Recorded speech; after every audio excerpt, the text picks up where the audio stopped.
Alam mo, sa bawat yugto ng buhay ko, may mga taong dumaan para turuan ako ng leksyon. Minsan sa masakit na paraan. May nasabi silang hindi maganda, may nagawa silang mabigat sa damdamin.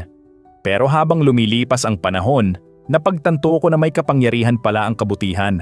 Kapag pinili mong maging mabuti sa kabila ng sakit, may napapalaya kang hindi lang sila, kundi ang sarili mo. Pinili kong patawarin ang taong minsang nagpasakit sa akin, hindi dahil madali, kundi dahil ayoko nang dalhin pa ang bigat sa puso ko.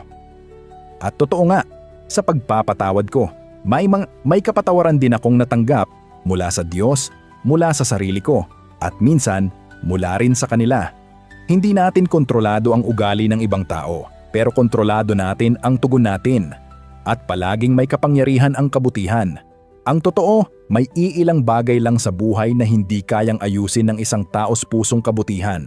Kaya kung nasaktan ka, piliin mong magpatawad. Sa huli, ikaw din ang makakalaya.